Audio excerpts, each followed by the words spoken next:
friends. Welcome to Scott Fox After 9.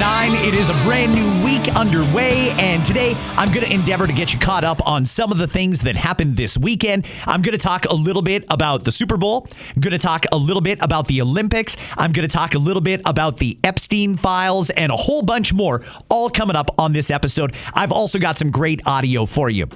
First off, when it comes to the Epstein Files, there wasn't really a whole ton that came out of this weekend, but people are still pouring through all of the 3 million documents that have come out. One thing in particular that I think deserves a second look because the timing on this is incredible. In fact, there's two things in particular that I want to flag from the Epstein Files, and then I'm going to leave it for today. Number one, as it turns out, in the Epstein Files, there is an announcement that Jeffrey Epstein has died in his jail cell. Unfortunately, it appears that that memo is dated one day before Jeffrey Epstein actually died in his jail cell. Well, that's a little strange, isn't it? One other one. As it turns out, on the exact same day that the FBI opened up a child sex trafficking case against Epstein in 2018, same day, he ordered 6 55-gallon containers filled with sulphuric acid to be delivered to his private island. Now, why sulphuric acid? Well, some people would point out one of the things that you might use sulphuric acid for is it can pretty much dissolve a human body. Bones, skin, the whole 9 yards. Is that what he wanted the sulphuric acid for, or did he have some other use for it? Well, those are things that I think we need to ask some questions about. Later on today, Ghislaine Maxwell will be traveling to Washington. She is set to give some congressional testimony, and I don't know if she's actually going to say anything. I suspect Ghislaine is probably looking for some sort of a deal, but after this weekend and some of the revelations that have come out over the last number of days, there is no shortage of people who, A, believe Jeffrey Epstein is still alive, and B, believe that the Department of Justice has gone way over the top in redacting some of the names that should probably be made public. There's some very questionable conversations that were happening by email there, and we still don't know who Epstein was having those conversations with, but they certainly imply that something nefarious may have taken place. And I'm trying to be neutral here. I'm trying to only talk about the things that may be going somewhere or that we can prove. Does these emails prove anything? I think in some cases, they certainly lead us in a specific direction. Will charges be laid? I think by and large, the people want charges laid. At the absolute least, they want to know who is participating in these conversations, in these emails with Jeffrey Epstein. You know who's going to be an interesting one to watch over the next couple of days is U.S. Representative Thomas Massie. He is from Kentucky. He was on CNN this weekend, and he discussed what's basically a nuclear option. If the Department of Justice won't unredact those names so we can see who was having these conversations with Epstein, he's going to read them, and he does have security clearance to read them, and he's going to make them public. Representative Thomas Massie. I'm ready to do that if the victims want me to. They believe that the best way to get justice is to force the DOJ to release these names. I've already read one name in a committee with the FBI director there. That's Jess Staley. And again, he may or may not be guilty, but he's been accused by these victims, the lawyer tells me. And there are other names. I don't have them in my possession, but if the victims want to give them to me, I've expressed that I'm willing to do that. But again, the best way is to force the DOJ to release those names on those 302 forms. Do you think the DOJ actually wants justice, or do you think they were just going to do the bare minimum to comply with what Congress passed? Congress said they wanted the Epstein Files released. This is something that Donald Trump ran on. He promised we would get the Epstein Files. Releasing the files but redacting just about everything, that is way over the top. I'm not going to spend too much time on it today. Like I said off the top, that was just a little bit of what's coming out of the Epstein Files. Again, he was ordering sulphuric acid, large amounts of it, to his island right after he found out that he was being investigated by the FBI. And as it turns out, there is an announcement of his death that is dated the day before his death. And that's really bizarre if you stop and think about it, isn't it? The Epstein stuff is going to come up later on in the week, so check in all this week, and I'll give you the latest here on Scott Fox After 9. Let's move on a little bit. It was announced over the weekend when the team arrived in Italy. I'm talking about the Team Canada men's hockey team. Sidney Crosby is going to be the captain of the team. And frankly, I think that's the only choice. Yeah, it's a great honor. I think when you look at these teams and the teams that have been assembled, there's so much leadership. It's a great opportunity for me, to be part of it, to hopefully share some experience, but also to learn too. There's so many great leaders on this team, so I think any opportunity I get with a group like this, I try to learn as much as I can too. So it's great in a lot of ways. Well, I think that is the telltale sign of a true leader. Not only does he intend to lead by example on the ice, he also realizes there's other leaders out there and he can learn from them. I don't think we could ask for anything more. Sidney Crosby, the consummate, classy Canadian, and I think the perfect representative for us over at the Olympics. That does mean, though, that Connor McDavid does not get the C. He might get one in future Olympics if they continue to allow NHL players to play at the Olympics. The last time they did was Sochi, and Sidney Crosby wore the C at that tournament as well. I hope the team does well. I don't know how they're going to fare against some of these stronger teams like Sweden. Czechia's got a good squad. Obviously, the Americans are a force to be reckoned with. We now know the captain of Team USA is none other than Maple Leafs captain, Austin Matthews. It's going to be an interesting tournament, and that gets underway in just a few days. Still with the Olympics for a second. I had a number of people send me the video on Saturday it was Sunday, after Lindsey Vonn crashed. Lindsey Vonn, can I give you a couple of hot takes here? I think I'm going to spend just a second and give you a couple of hot takes on the Olympics, and I'm going to do that on the Super Bowl as well. Then I'm going to get into some stuff. But before I give you some hot takes, I just want you to keep in mind, this is my opinion. And I think sometimes in our discourse, we forget that everybody is entitled to their opinion. For example, if you watched that race on the weekend where Lindsey Vonn had that terrible fall and you felt bad for her and you thought, oh my God, what a horrible way to end your Olympic career. This is terrible. You're totally entitled to have that opinion. In fact, I respect that opinion. Do you want to hear mine now? It might not be popular. I like Lindsey a lot. I was really hoping that she, against all adversity, was going to be able to compete in this competition and do very well, maybe even win a medal. You could see that it was the script for a movie unfolding. But here's the thing. She wasn't healthy. The Olympics happen every 4 years. Lindsey is already a well-decorated athlete, and I admire that spirit, that no quit. I want to compete. I'm going to leave it all out on the field or the ice or the hill or whatever. And no matter what adversity I'm facing, I am going to face it, and I'm going to meet it head on, and I'm going to compete at the Olympics. I admire that spirit. But was it the right thing to do? She was injured right away. That means she's not at her best when she's going up against the best in the world. And as much as the event that she competes in is an individual competition, the Olympics are still very much a team competition. It's all about how many medals your country wins. And that's why they have a national tally. That's why on the scoreboard, it goes by country, not by individual athlete. The Olympics are a team sport. Is it possible that maybe Lindsey, when she had that unfortunate accident in training and she ruptured her ACL, should have said, you know what? I am not at my best. I want my team to win. So for the good of my team, I'm going to take a step back and let the next athlete up compete. Whoever was next, right behind Lindsey in qualifying for the Olympics for Team USA, I'm going to let them have a shot because with a healthy person, they've probably got a better shot than I do. I wonder if that even crossed her mind. And I'm wondering, what about the person who would have been next person up that would have taken Lindsey's spot if Lindsey couldn't compete? I don't think it was right of Lindsey to do that. I mean, hey, if she wants to sacrifice her body, again, I fully respect it. I admire that level of competition, that intensity and ferocity in an athlete. I think it's great. But I don't think she should have competed, and this is exactly why. When you're not at your best and you're competing on one of the toughest courses in sports, in skiing, I don't know why you would want to do that unless you're 100% anyway. And this is what happens. big accident, big wipeout. Fortunately, it wasn't as serious as it could have been, but I personally, as much as I feel bad for Lindsey, I just feel like she shouldn't have been out there on that hill. I think she should have said, you know what? I'm hurt. I'm not at my best. I'm going to let the next athlete up have my spot. I thought that would have been appropriate. But hey, that's my opinion. Maybe you've got a different opinion. We can agree to disagree if you disagree with me on that. How about another one? And I'm ramping up to this one because I know that this one is going to be controversial too.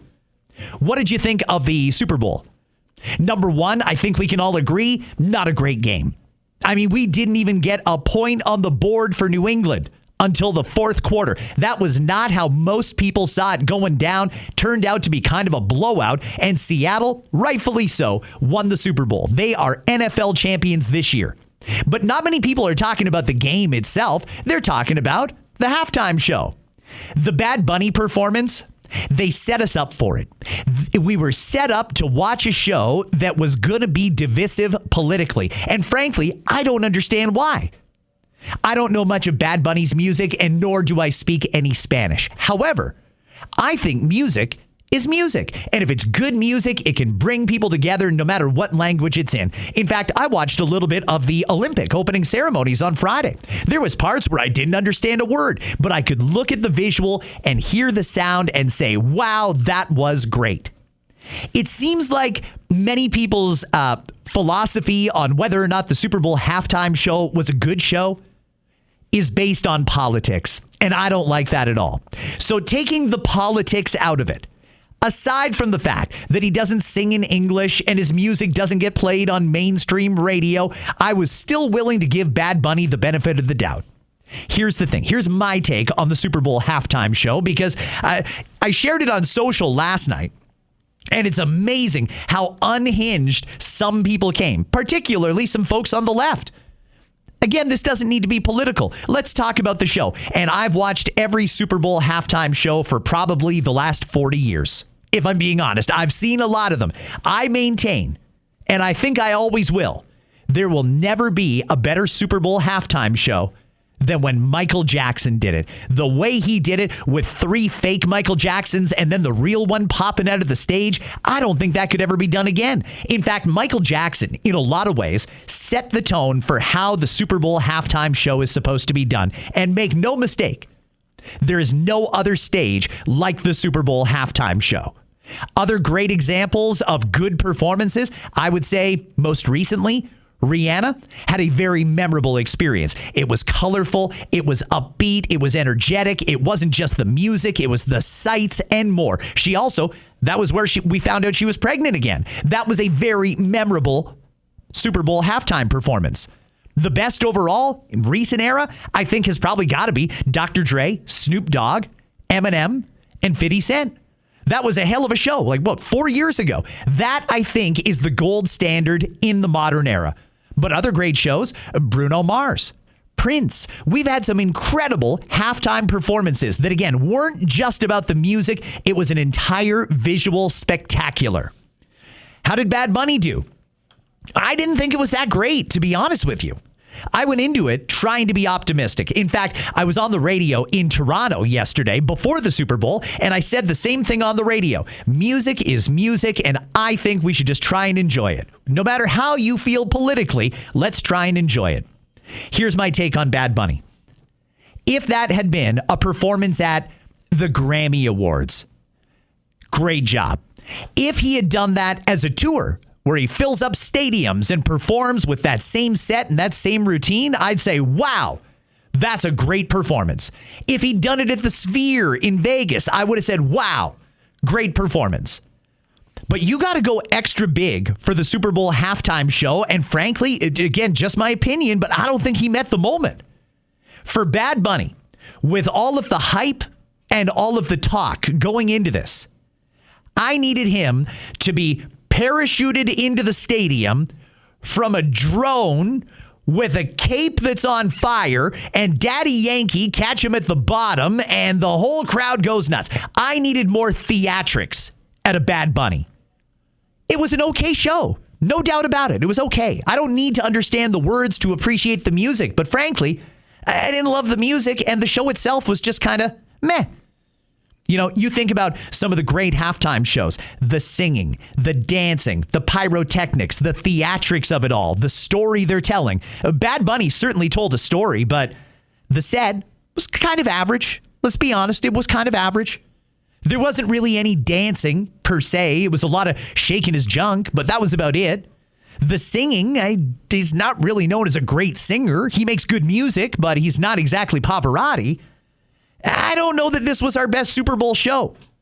I don't think that that was one of the best ones. And some people it's like they're ready to fight to the death, to insist Bad Bunny was amazing. You know what it reminded me of? Do you remember when The Weeknd did the Super Bowl halftime show? It was a weird show to watch, and people were watching, and they kind of liked it, and they saw some moments where they went, yeah, this is cool. And then there were other moments where it was just kind of weird. That's what it reminded me of. And the thing about when The Weeknd did the Super Bowl halftime show, it took a while for people to realize that wasn't that good. I mean, after the show, you had just taken in something that was visually stunning. And people still weren't quite sure if they liked it. It just seemed like the popular thing to say. Oh, yeah, it was great. But then when you take a step back and you realize, it really wasn't that great. I have a feeling that in the annals of history, that's how this performance is going to be regarded. Good, not great. Now, last night, I said Maroon 5 is off the hook because they no longer have the worst Super Bowl halftime performance. And a lot of people do think Maroon 5's performance, again, it was good, just not great. There wasn't a whole lot to it when they did it. I think it was about 10 years ago now.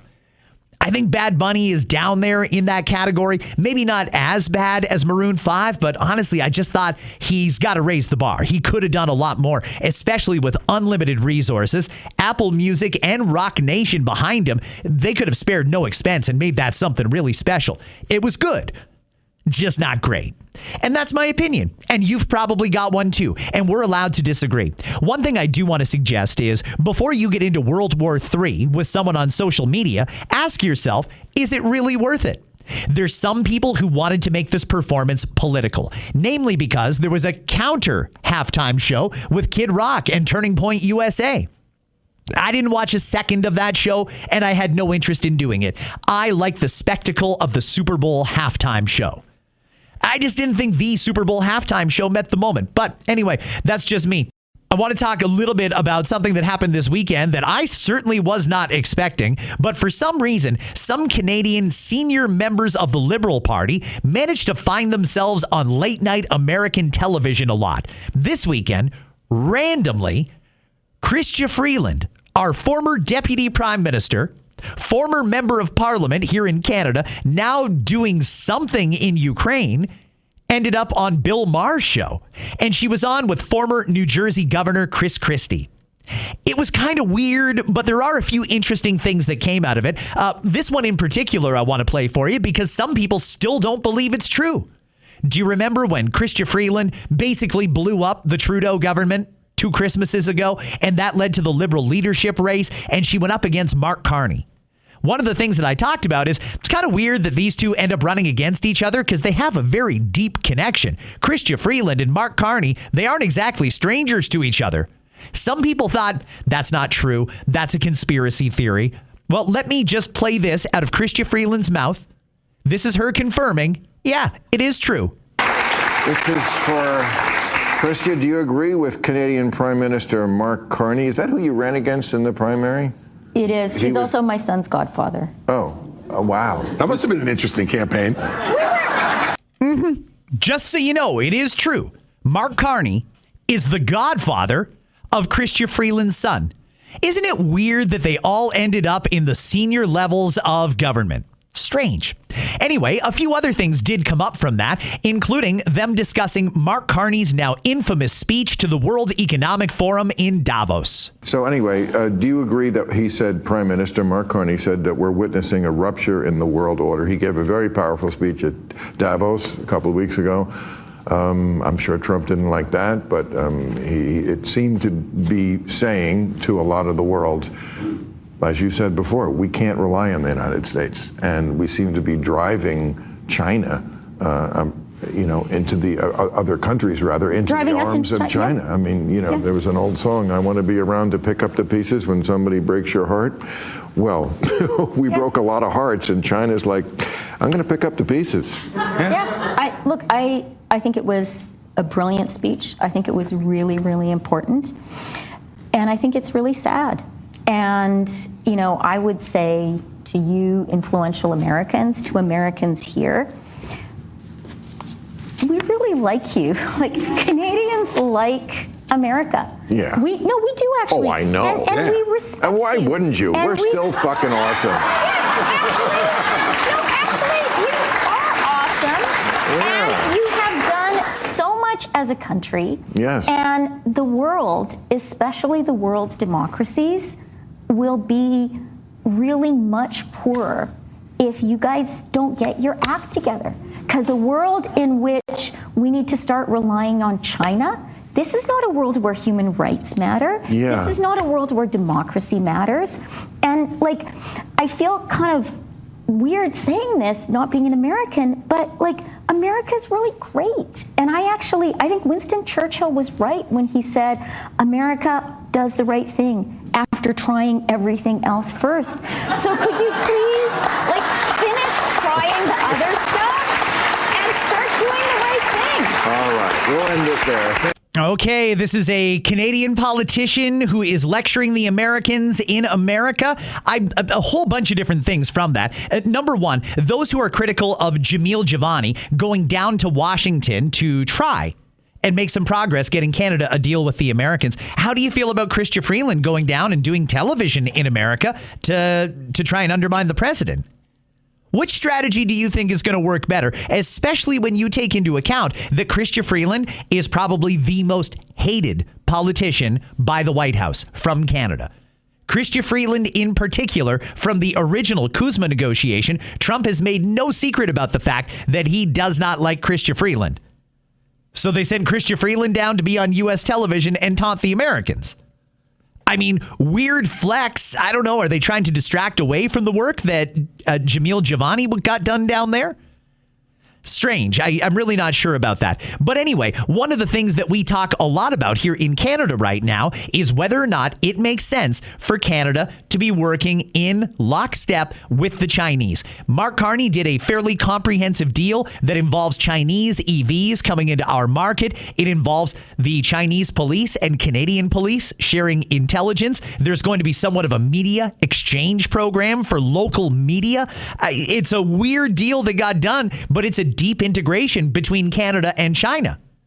How are we supposed to feel about China, though? Because there's a lot of people who have been told for years it's a bad idea for us to get into bed with China. A lot of red flags there. We know they've interfered in our elections. We know they've set up secret police stations here in Canada and more. Is it a good idea for Canada to be partnering with the Chinese? Listen just one more time to Chrystia Freeland describe the Chinese. Because a world in which we need to start relying on China, this is not a world where human rights matter. Yeah. This is not a world where democracy matters. And like, I feel kind of weird saying this, not being an American, but like, America's really great. Okay, so just to recap, this is someone who is extremely close to Mark Carney. Someone who has had a seat at the table for a decade, who said America is great. China does not respect human rights or democracy. Then what is the confusion here? I'm not sure what we're missing here. I really don't understand that. Shouldn't, again, the goal be to get a deal with the Americans? But Chrystia Freeland is still very much a globalist, just like Mark Carney, and they believe in that one world order where China is basically going to call the shots. That's where they want to take us on this, as opposed to being aligned with the Americans. And I don't know if Chrystia Freeland going down and doing American television and talking to the Americans like, you got to get your act together, is really going to help that much when it comes to getting a decision made from the White House about how they can work with Canada. One more on this that I want to play. Again, this is Chrystia Freeland on Bill Maher this weekend. Girl Guides. We have Girl Guides, Boy Scouts. Girl guys? Girl Guides. Guides. Okay, well, same thing. Whatever country we're talking about, what other name, we're talking about the fact that it's okay to have just a group of one sex, gender, whatever we want to call it, in the formative years, when they perhaps have interests that don't co-align with the other group. I mean, boys... How dare you, Bill? How dare you? Is that not progressive enough? Should the Boy Scouts have girls? It just seems ridiculous. And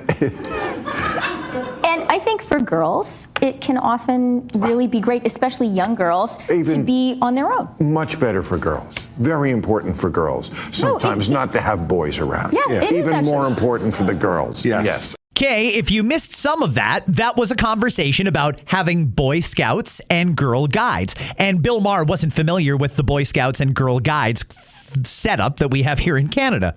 He was suggesting that, well, that's totally okay, that you've got something that's just for boys and something else that's just for girls. And you just heard Chrystia Freeland agree. Sometimes there needs to be spaces just for girls. Great. Then where did the last 10 plus years of gender ideology come from?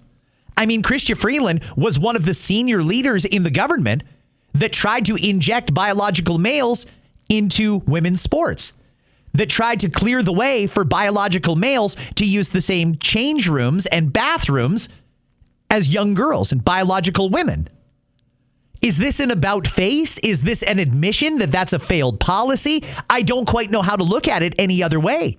Let's move on, though. That was Chrystia Freeland on Bill Maher, like I said. Now I want to get to an interview that the former vice president and former candidate for president for the Democrats, Kamala Harris. She did an interview this weekend, and one of the questions that came up was an interesting topic that they're discussing a lot in America, and frankly, I think we should have the conversation here in Canada, too.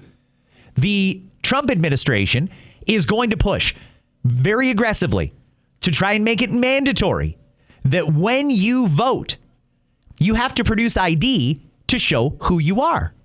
Right now, you can just go and swear an oath or just attest to the fact that you are who you say you are. You don't actually have to prove it. And a lot of people feel that could lead to voter fraud. A lot of Democrats are firmly opposed to requiring voter ID when people cast a ballot.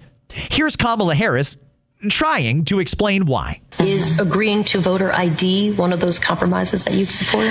I don't think that we should underestimate what that could mean.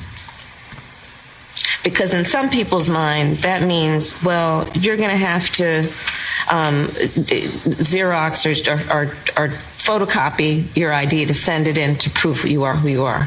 Well, there are a whole lot of people, especially people who live in rural communities, who don't. There's no Kinko's, there's no Office Max near them. People have to understand that when we're talking about voter ID laws, be clear about who you have in mind and what would be required of them to prove who they are. Of course, people have to prove who they are, but not in a way that makes it almost impossible for them to prove who they are. I really don't understand where Kamala is coming from there. I mean, you're required to show ID in any number of circumstances. And when you go to cast a ballot, isn't it perfectly reasonable that if you're entitled to a vote, if you're eligible to vote, you're entitled to a vote, all you have to do is prove that you're the person who's entitled to that vote? Doesn't that make perfect sense? I mean, you need ID to buy cigarettes. You need ID to get on an airplane. You need ID for an endless number of things. And it's never an issue. Why would it be an issue when you're voting, especially in a country that is split on whether or not there's been mass voter fraud? Is that unreasonable that you have to show who you are? And I mean, Kamala Harris here is suggesting, well, rural voters, they don't necessarily have a Kinko's or a Staples near them. So how are they going to photocopy their ID? It's pretty simple. They don't photocopy it. When they go to vote, they take their ID. And if John Smith is entitled to a vote and he lives on Main Street and you've got ID that says I'm John Smith and I live on Main Street, bam, you get your ballot, you vote, you're on your way. This shouldn't be a hard thing. I would think that all of us have an interest in making sure democracy is preserved and making sure that the right person wins an election. One of the best ways that we can preserve democracy is to require that if you're entitled to vote, you have to show ID to show that you're the right person voting. Isn't that just common sense? You can't buy cigarettes without ID. Can't buy cannabis. You can't go into a bar. You can't go into a casino. You can't get on an airplane. There are so many things you can't do without ID. Why on earth would we make an exception here? Back to America for one sec. Controversy this weekend when President Trump posted a racist video on his Truth Social account. It depicted the former president and former First Lady Barack and Michelle Obama as apes, monkeys, something. It was obviously racist. Donald Trump offered an explanation on Air Force One. Listen to this and tell me if this sounds right. No, I looked at it, I saw it, and I just looked at the first part. It was about voter fraud in someplace, Georgia. There was a lot of voter fraud, 2020 voter fraud, and I didn't see the whole thing. I guess during the end of it, there was some kind of a picture that people don't like. I wouldn't like it either, but I didn't see it. I looked at the first part, and it was really about voter fraud and the machines, how crooked it is, how disgusting it is. Then I gave it to the people. Generally, they look at the whole thing, but I guess somebody didn't, and they posted, and we took it down, and we turned it. You know. But that was a voter fraud that nobody talks about. They don't like to talk about that post. We took it down as soon as we found out about it. Is that acceptable? Because frankly, I don't accept that explanation coming from the President of the United States. I only watched the first part and I told my staff to repost it. It wasn't that long. You couldn't have waited to the end. You couldn't have just double checked that there wasn't going to be a major national scandal at the end of that video that you were sharing. To just say, I didn't see the end. Somebody else posted it. We took it down as soon as we realized. Come on. You've got to do better. Social media from our leaders is an incredible opportunity. It's an opportunity for our leaders to speak directly to the people who choose to follow them. Here in Canada, there's a bit of a controversy brewing. This one pointed out by Dr. Matt Strauss. He is the member of parliament for, he's one of the ones for Cambridge, South Hespeler, I believe it is, Kitchener, South Hespeler. Anyway, Matt is great, very, very smart guy. And he did a pretty extensive review of social media posts that have come out of Mark Carney's office and realized that so many of them, almost all of them, were written with ChatGPT. 200 people that work in the Prime Minister's office, and they're using ChatGPT to come up with communications from the Prime Minister directly to the Canadian people. I think if they're going to use social media, it should come directly from the person, the leader. This is your chance to speak directly to your voters. You don't run it through ChatGPT. Donald Trump, you don't find videos and just fluff it off to somebody else and say, go ahead and repost this on my account. Especially when you can't count on the fact that they haven't vetted the actual material they're sharing. It was a racist video, and there's no other way to look at it. I'm glad they took it down, but how did it make it up in the first place? Wild. Before I wrap this episode up, there is just a little bit of something I want to play for you from this weekend. A 15-year drama in Ontario is finally coming to an end. The Eglinton Crosstown LRT. This is a train that is going to go across Eglinton Avenue in Toronto. It was approved 15 years ago, and it only just opened up for a soft launch yesterday. This is following the opening of another line, the Finch line, which has been plagued with issues since it opened up. We have a problem here in that it's taking way too long to get some of these transit projects open, and some of them are going way over budget. This Eglinton Crosstown LRT that opened up yesterday, soft launch yesterday, is more than $1 billion over budget. And it took 15 years to do it. Well, premier for a number of those years is Doug Ford. Doug was at the pre-launch on the weekend, and he did a news conference. I just want to play a couple of highlights for you. Listen to Premier Doug Ford. As we all know, gridlock is costing our province more than $56 billion each year, a number that could reach $145 billion in the next 20 years if we don't act now. Folks, we left Etobicoke. It took us an hour to get here along Eglinton. All the more reason we need to build more subways, build that 401 tunnel, and continue to build and never stop building. Too many people are... Okay, that is Premier Doug Ford commenting on how bad the traffic in Toronto is. again doubling down on, we've got to build a tunnel under the existing highway so that we can add more capacity. And that tunnel likely won't be done for, well, it took 15 years to do a 20-kilometer LRT. It'll probably take 100 years to get the tunnel done at the rate that these people seem to work. So he's still doubling down on that, but let's focus on the numbers. $56 billion a year is what it costs the economy because of gridlock in the Greater Toronto Area. $56 billion a year. I want to point out, again, that we've got this toll highway that is wide open just north of the 401. It's called the 407. But it's foreign owned now, or foreign operated, and they've raised the fees so much, in sometimes it's more than $1 a kilometer to drive on this highway. It's really only for rich people, and that means that if you don't have the means, you will sit in bumper-to-bumper traffic with everybody else while the rich people can get home to their families in a very expeditious way. It's not right. Doug Ford, again pointing out, $56 billion a year it costs in gridlock for the Ontario economy. The strongest estimate that I've seen so far for Ontario to buy back the 407 and make it free, instantly create capacity to get some of the cars off the 401 and moving along to their destination on another highway. I've read somewhere between $40 and $50 billion is what it would cost for the province to take back Highway 407. If it costs us $56 billion a year, and it would cost us between 40 and 50 to buy it back forever, this seems like a no-brainer, but the Premier never talks about it. He never talks about it. Why is that? Does he actually care about families that are stuck in gridlock and making impossible choices? You know, if you don't want to miss your kids' recital, if you don't want to miss your kids' whatever, if you have to get them to a doctor's appointment or yourself to a doctor's appointment, you're going to pay through the nose. Or you're just going to miss it. That's all there is to it.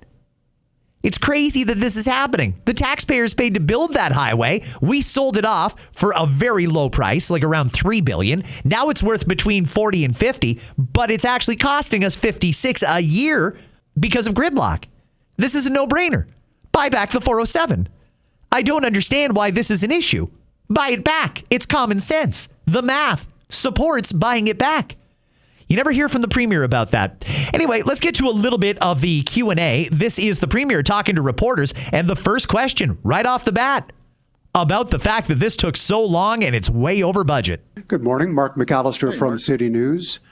With respect to everybody that has gathered here on the platform this morning, Yes. with all the delays that have taken place to get to this point, all the issues that have happened, the impact on communities, Yep. we're $1 billion over budget at this point. I think I speak on behalf of a lot of Torontonians wondering, why are we even here celebrating, unveiling a plaque, having a photo op after everything that has taken place? Well, Mark, everything that you said is factual. I don't look at the glass as half empty. I know you're very negative when it comes to this, but let me tell you, we're building the largest transit system in North America. There's going to be bumps in the road. And this is going to be around for close to a century, probably longer than a century.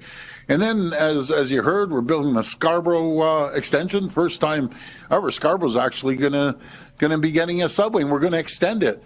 And I know Michael Thompson's as happy as anything because we're going to bring subways all through Scarborough. We're ahead of schedule on Eglinton West. We're doing one of the most complicated underground digs, probably in North America, and that's the Ontario line. And all these stakeholders would agree, this is not easy. Was there bumps in the road? I've been saying there's bumps in the road. Have I been frustrated? I've been frustrated more than you, Mark. But hey, let's look at the glasses half full. 123,000 people a day are going to be on here. They don't have to be stuck on the buses and the traffic on Eglinton. Buddy, you got to be a little more positive. You got to be more positive, Mark. 15 years to open up one transit route, and it's $1 billion over budget. We're going to look at this as the glass half full. Stop being so negative. It's only an extra $1 billion. You only had to wait 15 years. Don't be negative, Mark. Come on. Get on Team Doug. Was there bumps in the road? I've been saying there's bumps in the road. Have I been frustrated? I've been frustrated more than you, Mark. But hey, let's look at the glasses half full. 123,000 people a day are going to be on here. They don't have to be stuck on the buses and the traffic on Eglinton. Buddy, you got to be a little more positive. I get it. Like, really? Come on, Mark. You're good. He's a good guy, by the way. I appreciate that. Thanks. You know, if Pierre Poilievre said that to a reporter, it would turn into a national crisis. There'd be 24/7 coverage about how Pierre speaks to the media. It's a fair question from the media who's doing what the opposition can't do because the House isn't even sitting. Asking for a little accountability. More than $1 billion over budget. And it took years longer than it was supposed to. Some people are calling for a public inquiry. Hey, since we're doing all these great transit projects that the premier did talk about, and in fairness, he is working on those transit projects. I think that's great. Long overdue. His brother, Rob Ford, large advocate for subways. He wanted to build underground and get the city moving, and it seems like Doug is now interested in doing that too. Great. But before we start building anything else, shouldn't we figure out exactly what went wrong here to make sure that we don't repeat the same mistakes again? Isn't that just common sense? Why don't they want to face a public inquiry? Because frankly, anything that is years late and more than $1 billion over budget, that's not something that we call a bump in the road and just sweep under the rug. We need to know more. Ironically, Ontario actually has a fabulous transportation minister. Pravmeet Sakari does a great job. I follow him all the time on social. He is working hard on his file. For the premier to come out and belittle reporters who wanted to ask serious questions, I don't understand how that's okay. Seems like a double standard to me. One more from Premier Doug Ford. Morning, Richard Southern, 680 News Radio. Hi, Premier.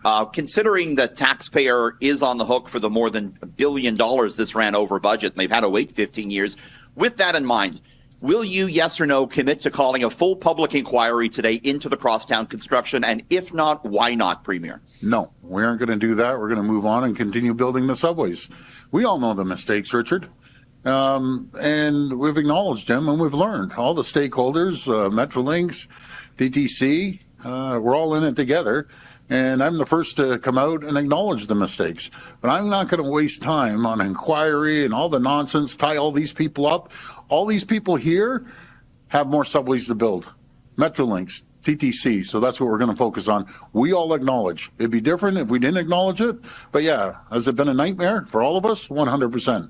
The good news is we're moving, and we're going to move to 123,000 people a day, and that's going to grow every single day.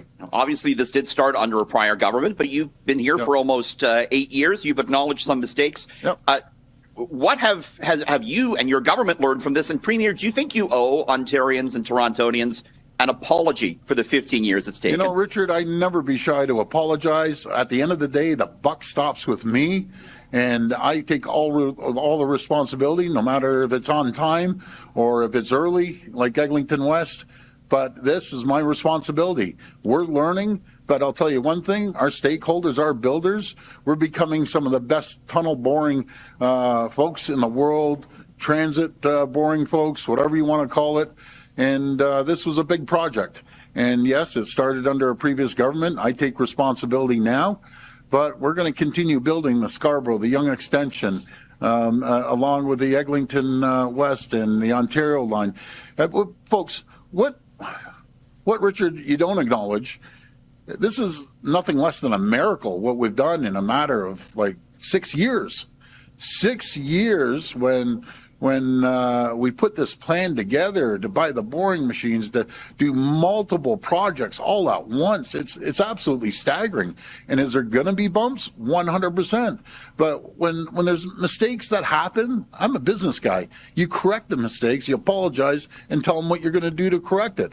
And what we're going to do to correct it, we're going to make sure we don't see the same problems on the Ontario line, the Scarborough, and we're becoming better. So that's it. Okay, Doug Ford resisting calls for a public inquiry because he says he accepts responsibility. He knows what he did wrong. I don't know what went wrong here. Frankly, when they say, hey, you know what? I know we told you this would be open in 2016. But it's not going to be open in 2016. We have no idea when it will be. And by the way, we need $100 million more. Mr. Businessman there, I would think, would step up and say, hold on a second here. Whoa. That's not what we agreed on. No $100 million more, no extension. If you can't get it done, we go to the next contractor. That's what a business person would do.